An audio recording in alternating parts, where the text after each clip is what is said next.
Ladies and gentlemen, welcome to Drive. Today we have this wonderful Porsche 911 Targa 4S in the review, and it's a 901.2 generation, which means it has a flat 6 twin turbocharged engine, and we're gonna talk about it a little more. Stay tuned.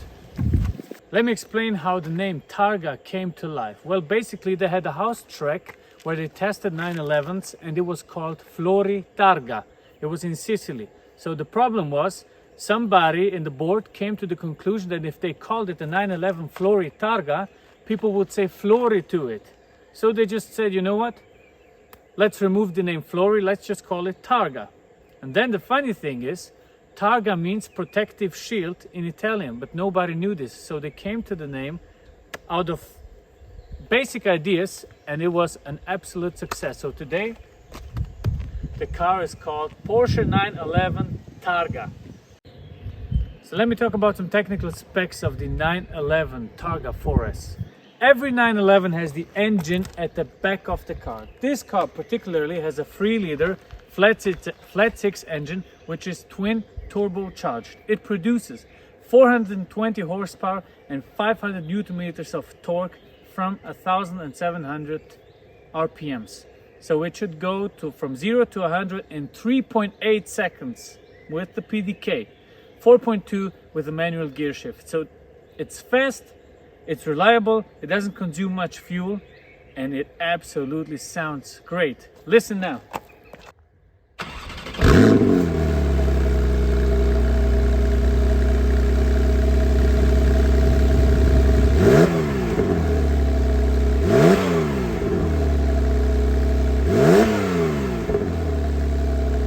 What differs a Porsche from every other car?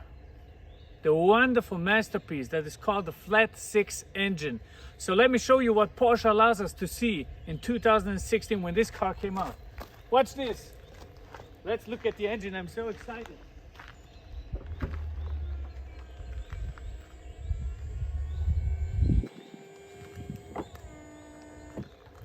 This is actually how you would access the engine, which you can see right here. So you can see that you can't see shit, and the only thing you can do here is put in some cooling fluid and oil. That's about it. And you have those 2 vents and a little badge that tells you this is a Targa 3.0 S. Why does the 911 community love the car so much? Because it never changed its original form. It always stayed true to itself since the beginning. So the wonderful face is the same. From the side, the silhouette, it looks the same, and even the back part has the same elements to it. It was always just an updated version of the predecessor, such as this one. Always staying true to itself, and I think it looks absolutely fantastic, and it's one of the most iconic and most beautiful cars ever created. Let's see how long it takes the 911 from 2016 to open its roof, because back in the day, you could take that roof and put it in the front. Now, everything is automatic. So it should take, I'm gonna tell you, it should take like 19 seconds. Let's see. All the parts are removed. It looks incredible. Now the whole back part of the car with the windshield is coming down. Alright, so as for the interior of a Porsche, it is always engineered to the best possible quality ever. So everything you see here is of course leather or aluminum or just high quality plastic like this, for example. But they give you a lot of individual options. This one in particular doesn't have, for example, a carbon fiber cup holder or anything. It is covered purely in leather. Let me explain. So in a normal car, you would sit here and you would have like silver type of aluminium elements on the dashboard. This doesn't. This is leather.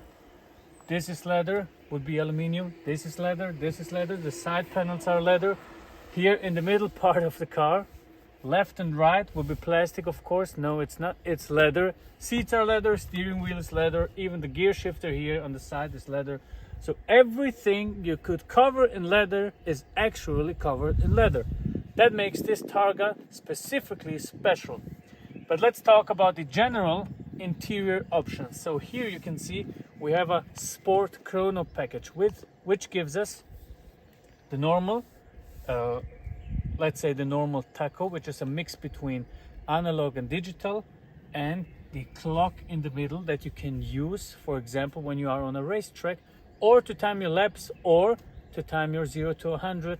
So it's basic, it's effective, and it works. And they kept it very simple. You have one big screen in the middle, which you can use for everything, for your multimedia system and all of that, the map, the car, home, wherever you are, whatever you want. And then the rest is here. The most important part is in the middle, right below the gear shifter, because here you can choose your driving modes and what the car should do. So should I open the exhaust pipes or not? Then the second most important part is this one.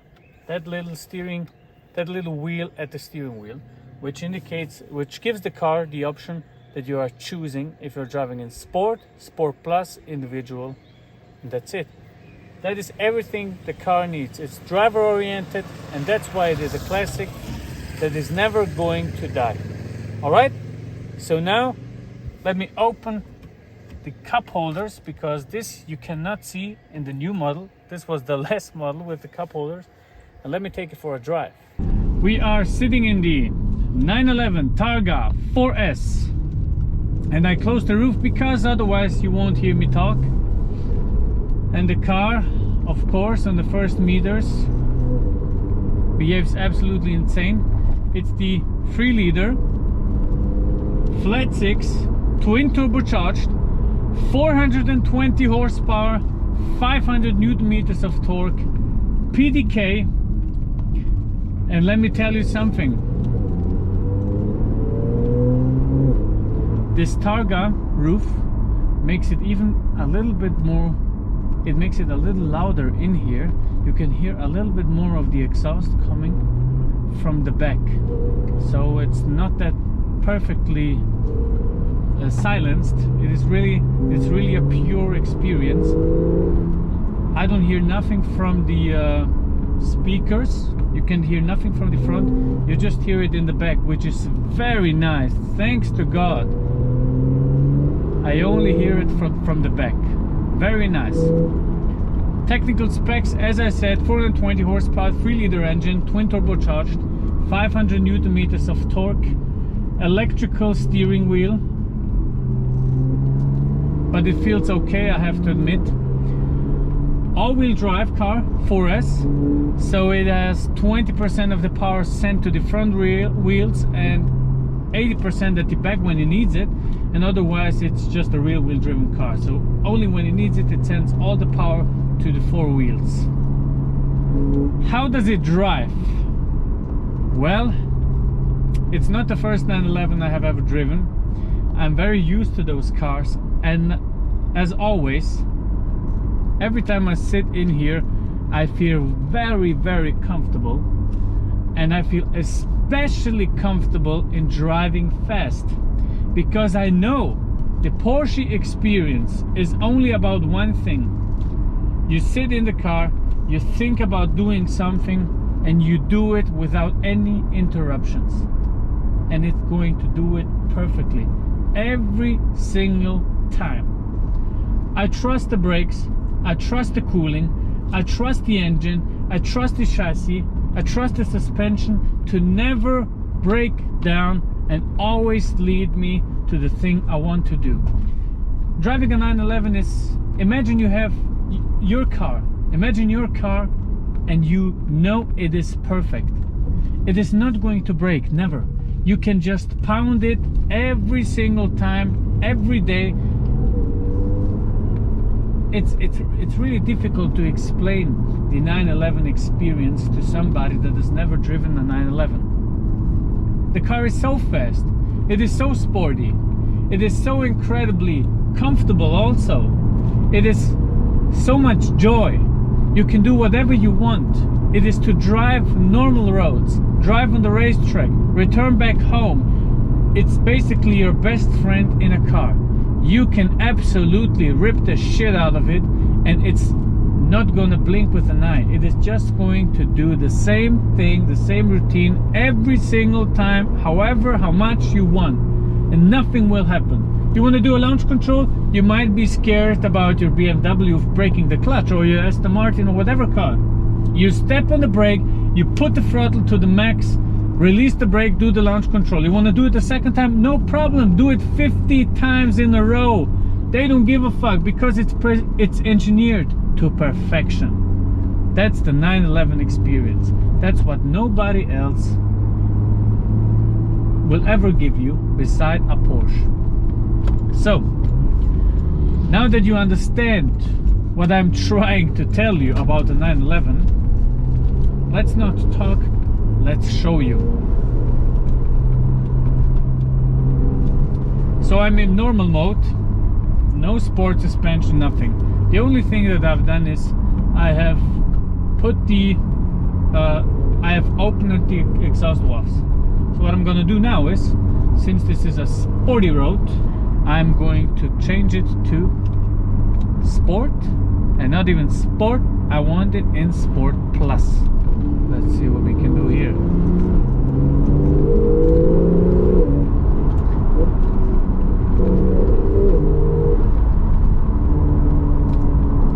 So now the interesting feeling is, of course, twin turbocharged, which means it has always a lot of power. Watch this.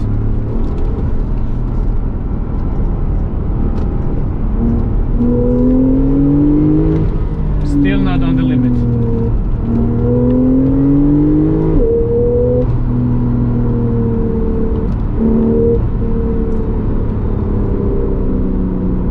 Compared to the naturally aspirated engine, the only part that is a little sad is the sound. So of course I would love it to be naturally aspirated and loud and just pure aggression, flat six engine, but it's not. It is more moderate. It is just more of a nicely drive. But it is still, misunderstandably, a 911 sound.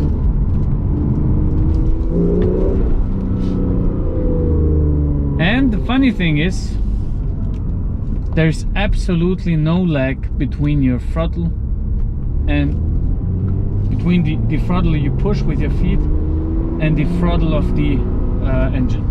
No lag at all. This is all electronical, but it is engineered to perfection, of course. So whatever I do, just a quick touch on the throttle, it accelerates forward. It moves the car. So this is crazy. Let's accelerate here on the straight.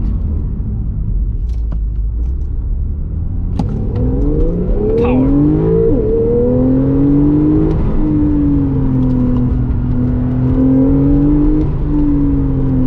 Always to perfection. Accelerate out of the corner. Okay, so just one thing.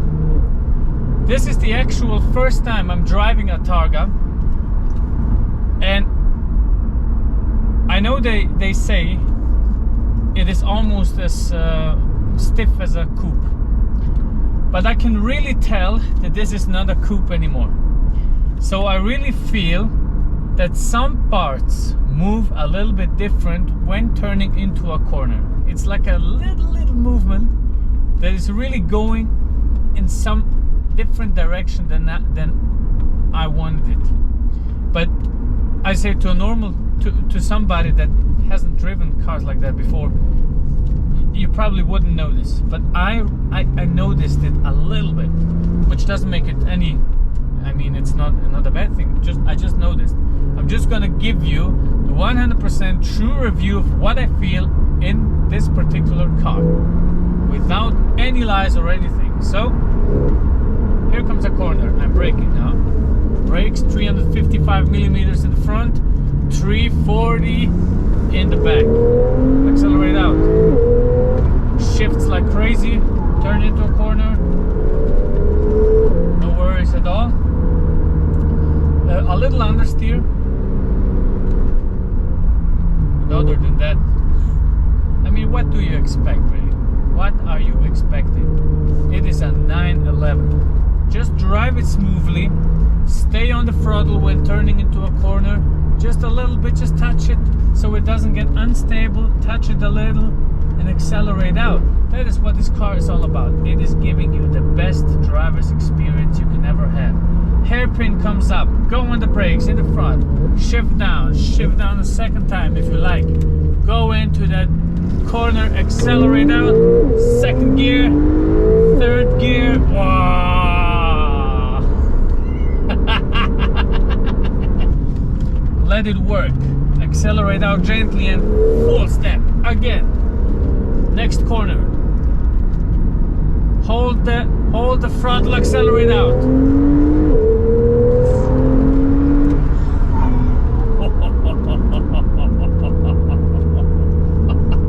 God, man, those fucking 911s are absolutely insane.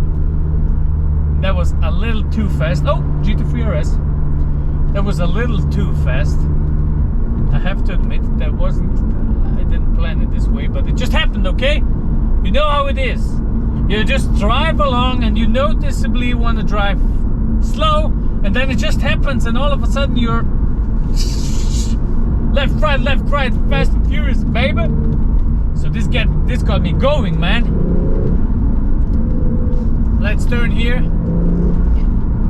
I think the tires are a little bit shitty for this car, I have to admit.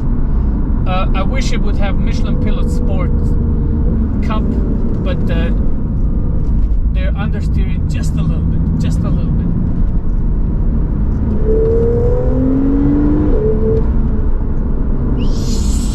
You can really hear the turbines. It's insane. Well, people,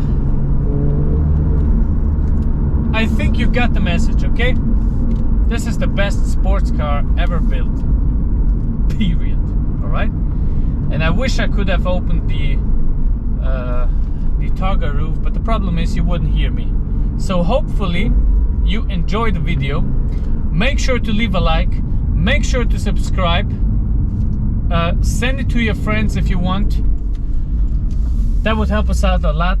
And the next time we're seeing each other in a Porsche, it is going to be a GT3. So stay tuned.